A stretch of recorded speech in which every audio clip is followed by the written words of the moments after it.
After choosing the location that I wanted the pond to be in, I removed the decorative gravel that was sitting on top of it so I could begin digging.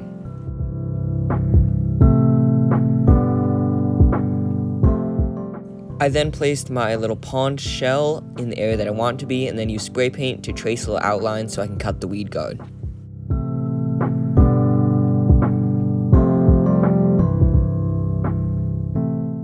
I then used a box cutter to cut around this little line that I made so that I could remove the weed guard and begin digging.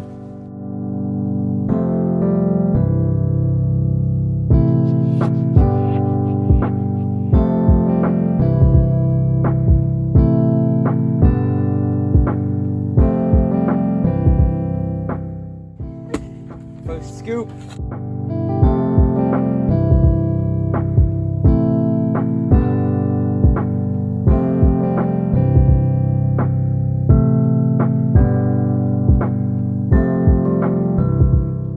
Alright, that's our first wheelbarrow full. Still got a long way to go.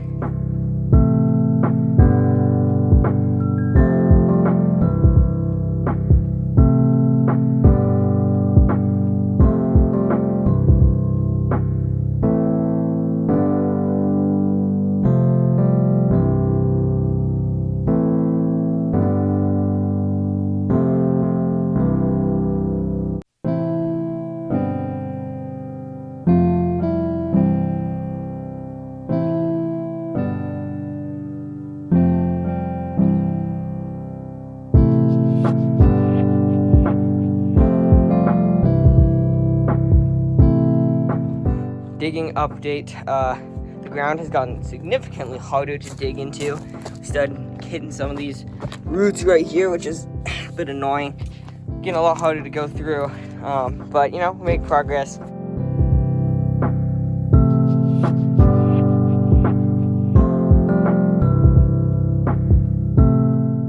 Alright everybody, here's our progress.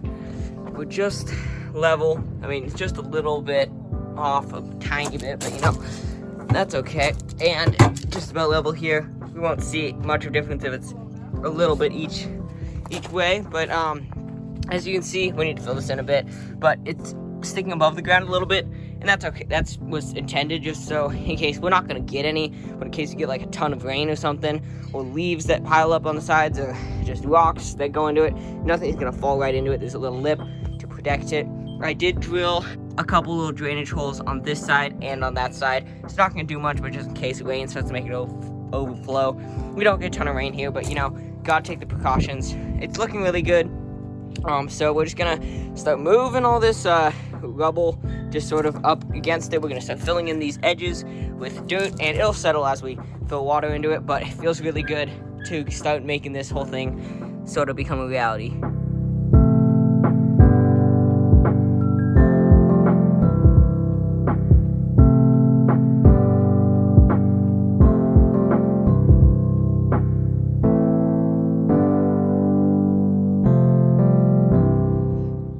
Alright everybody, here we are maybe 3 days after that, and as you can see the water's really cloudy, and that's because I added some sand to the bottom. It was the this driveway paving sand. It's super dirty, but it was super cheap and I could get a ton of it just because I need to cover the bottom because I did patch this thing up. I didn't want to see the patch marks. The water's super cloudy. It's been like this for over like 2 days, so I want to get this fixed. So let's do a water change on this thing. All right, water changers. Because this pond is in ground, I can't start a siphon, so I'm just gonna pump it out. This is a pump from a Fluval Flex, I think, and I just attach it to my water change hose. And because we don't have power around here, we're gonna run electrical from probably from under the kitchen. We're gonna run an outlet here. We don't have that yet. So I'm gonna get this extension cord. We'll probably run the pond off an extension cord like this for the first part of its life, just so that we can have power running to it before we set up electrical and everything.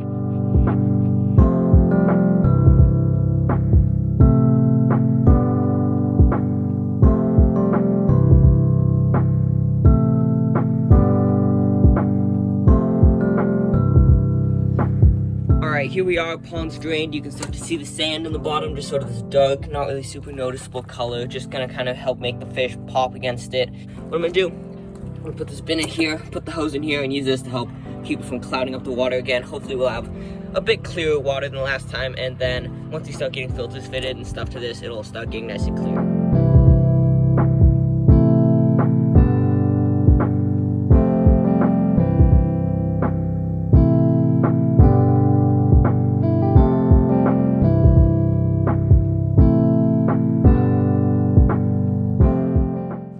Okay, now that the pond's filled up, it's time to address our electrical system here, and right now I'm going to show you guys how to build a really simple, cheap, weatherproof box to hold your electrical systems in. This method requires a Sterilite tub of your choosing. I just chose a small, like, loaf of bread size one that I got at Walmart for like $3, and as long as it has a clasping lid, it should work fine. So we're going to start by drilling a hole into the side of it, which is where our airline hose is going to run out to run our sponge filter. Then we're going to use a box cutter to cut a little slit in the side, make like 3 incisions, it's almost a half rectangle, so that it's a little flat but it doesn't come all the way out. That way it will keep the dirt out but you can still gonna core through it. And then we're just going to give this thing a coat of our favorite black spray paint just to disguise it, blend it in, and then we're going to bury this thing in the ground a little bit so that's still accessible but also not super noticeable.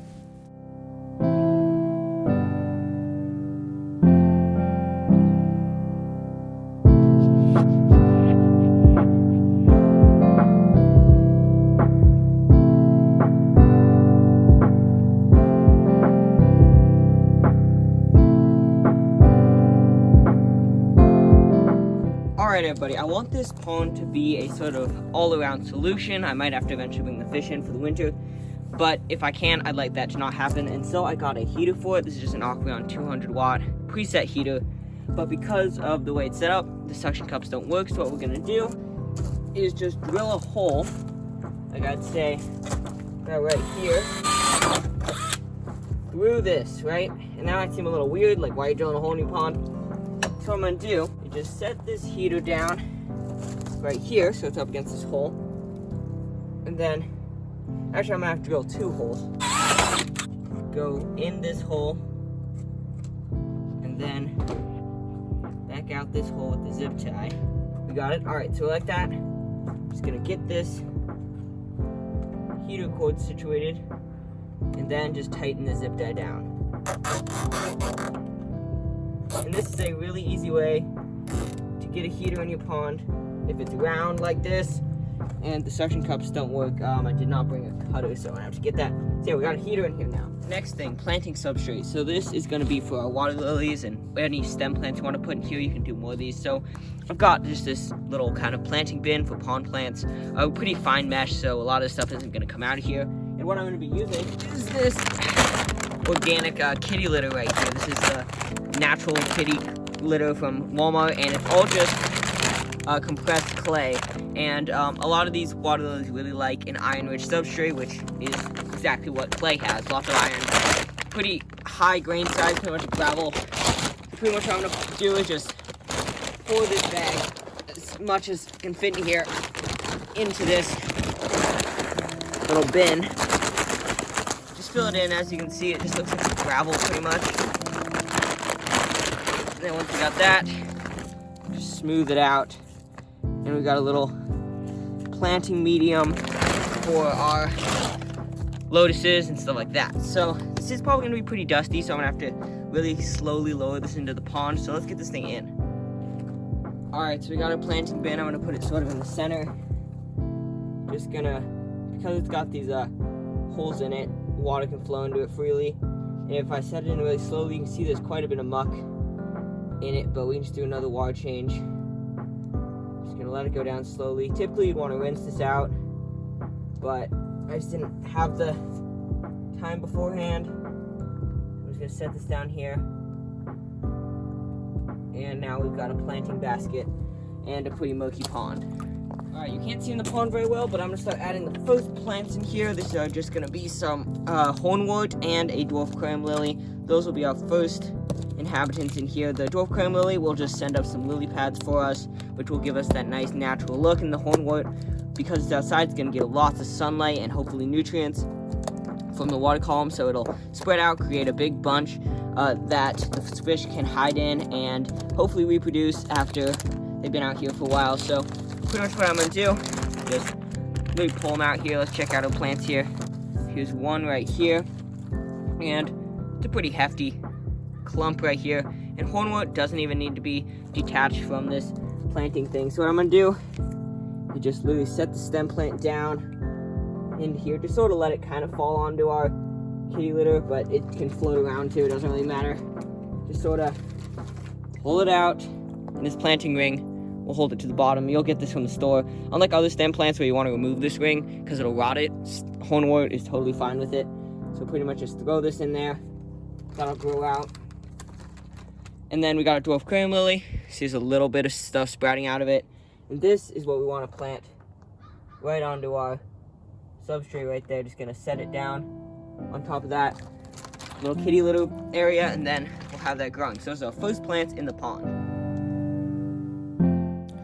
The next morning, it was time to get the filtration set up in the pond. I'm just going to be running a sponge filter on this, so I threw one of the Tetra Whisper pumps into my little weatherproof box to keep it safe from the elements, and then ran the airline tubing out of the little hole I drilled, and then got the sponge filter set up with an air stone.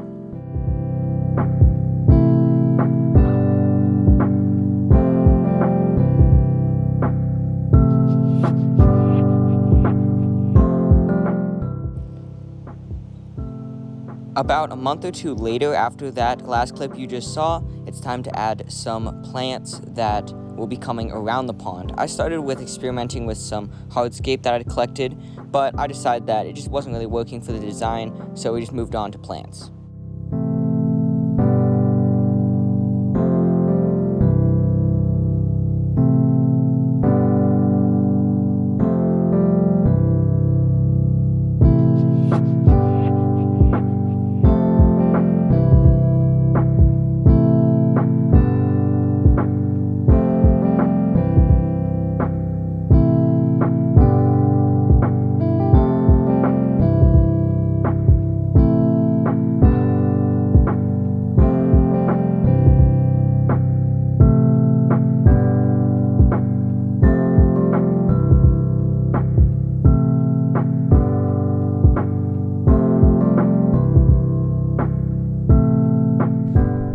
Okay everybody, here we are 2 days after we planted these, and I'm super excited to finally get this thing sort of moving on down the road, sort of progressing, just set up. And I set this thing up really early in the season. Like, you don't really set one up this early, like you usually wait, but I was really impatient to get this thing going, but I was able to get it done, and slowly as things start transitioning into summer, this pond will only do better and better as the days go on. So let's do a quick overview of everything we've done in this video and the plants we just added. So the plants we added, again, I believe this is a lady fern right here.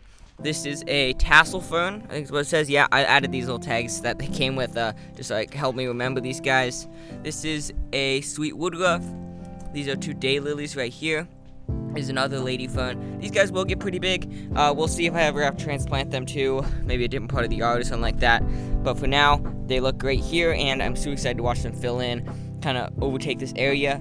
We're still not done with the pond yet, but I'll leave that up to future videos because I still have to get some plants like marginals that are coming out of the water. That's where this pot will be used for, and we still have to get more fish for this thing. So the fish we have in here already, we have one little red cap Oranda goldfish in here right now, and he just sort of randomly came by. I found him at the store as an adoption because he's missing one eye, and so I got him for like 50 cents, and I couldn't resist that. So we got a goldfish in here. We're gonna have 2 other goldfish in here. This will be a little goldfish pond. It's about 50 gallons. It's really deep and round. It's like 45 to 50 gallons, so it should be plenty for a trio of goldfish that are that size for a while. Eventually we may need to upgrade them, but for now they will be perfect in here. And we've got, oh, there he is. This is a rare occasion, but there's our marbled hoplo cat that we got from Aquarium Co-op. He's in the pond too. He's been doing really well. I'll need to bring him in for the winter. Again, there is a heater in here that will help keep it from icing over all the way, and that'll make sure that I can keep some of the fish outside year-round, but he'll probably have to come in because he's more of a warm water species. We've got a couple mollies in here. I also got them really cheap when I was getting that goldfish, just sort of found them. And then, let's see what else we have. We got a couple female guppies in here, and I think that's all we have in here. Oh yeah, editor's note, I also have 5 white cloud mountain minnows in there. Don't know how I forgot to mention them, but I've got those in there too. I definitely want to stock this thing a little more, just like 2 more goldfish. That's probably all. Plants, the hornwort is doing super well in this little area. Haven't had to do very well inside for me, but it's doing great outside, so that's nice. You can see all this nice new growth. It's been growing for about a month or two. And we also have this lily, and this is one of the Petco Imagitarium drop and grow pond lilies. This guy right here, and it's doing really well. We're shooting up some lily pads, starting to get some nice ones. There's a new one coming up right there, and I see a flower bud popping up down there, just tossed in there, just sort of sitting on the bottom like that, and it's doing really well. I love that. It's my favorite plant in the pond right now. We still have the dwarf clam lily in there. It's just sort of hiding in the bottom, but we'll see if that ever does anything, shoots up some pads, because it's got some leaves, but no lily pads yet. We'll see. But yeah, that's pretty much the pond. Oh yeah, the pond itself is I don't really know what it is. I think it's like some sort of storage container. I don't know. I got it from my grandpa. He just sort of had it laying around, and he offered it to me, and so I took it. I did have to patch up the bottom. That's why you might have seen that when I was putting it in ground. There was some patches in it. I just used bicycle tire inner tube and silicone, and that patched it up, and it's been holding water perfectly fine for the couple months we've had this thing going, and that helped me get this thing for free. This liner, I didn't have to buy one, and so super easy DIY. This pond in general is going to be a little more of an expensive project than a tank. Like, this thing's probably racked up like $200 or so, but here we are.